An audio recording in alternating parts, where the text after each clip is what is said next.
Mi nombre es Nilson Hugo Contreras Fula y voy a presentar el tema relacionado con la estadística.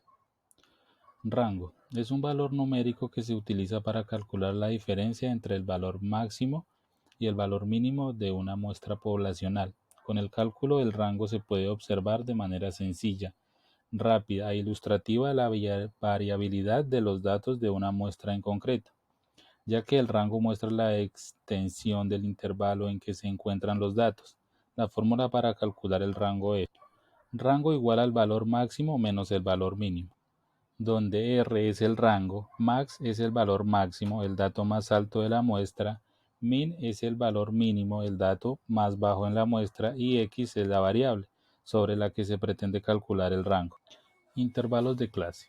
Son los intervalos que agrupan y ordenan los valores observados. Cada intervalo está delimitado por dos valores extremos llamados límite. Existen varios métodos para el cálculo de los intervalos de clase, sin embargo, la forma más usada es la regla de Sturgers, donde k es el número de intervalos, siempre debe ser un número impar, n es el número de los datos y logaritmo es logaritmo o base de 10. Límite inferior y superior. Límite inferior es el valor menor de cada intervalo, se denota por li. Límite superior es el número mayor de cada intervalo, se denota por ls. Amplitud del intervalo es la cantidad de valores que recoge el intervalo, tamaño del intervalo, donde A es la amplitud del intervalo, R es el rango, N es el número de intervalos. Marcas de clase. Es el punto medio del intervalo. A través de este se representa todo el intervalo. Una forma de calcularlo es promediando los valores límites de cada intervalo. La fórmula para calcularlo es marca de clase igual a límite inferior más límite superior sobre 2. Frecuencias absolutas, relativas y acumuladas. Frecuencia absoluta de un dato. Es el número de veces que se repite ese dato. También se presenta la frecuencia absoluta de un intervalo, que se refiere al número de datos que pertenecen a ese intervalo. La denotaremos por f. Frecuencia absoluta acumulada. Hasta un dato específico es la suma de las frecuencias absolutas de todos los datos inferiores, incluyendo también la del dato mismo, del cual se desea su frecuencia acumulada.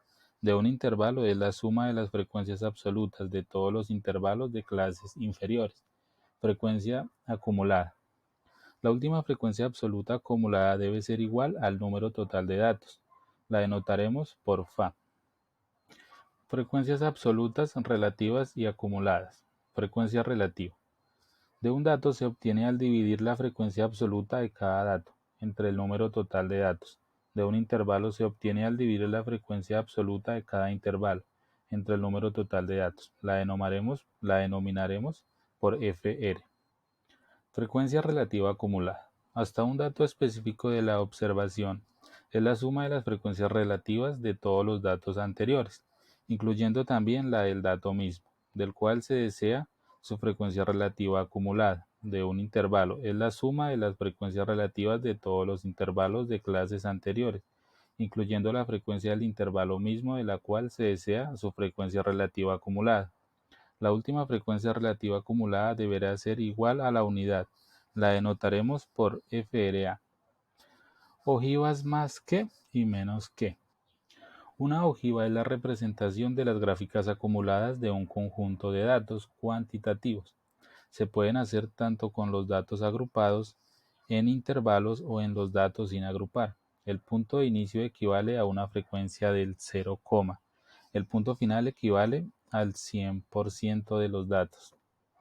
Existen dos diferencias fundamentales entre las ojivas y los polígonos de frecuencias.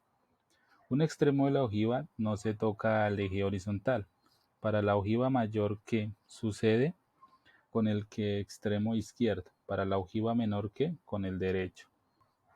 En el eje horizontal, en lugar de colocar las marcas de clase, se colocan las fronteras de clase. Para el caso de la ojiva mayor, que es la frontera menor, para la ojiva menor, que es la mayor. Límites reales. Los límites reales son valores que unen a las clases y se forman únicamente de números enteros.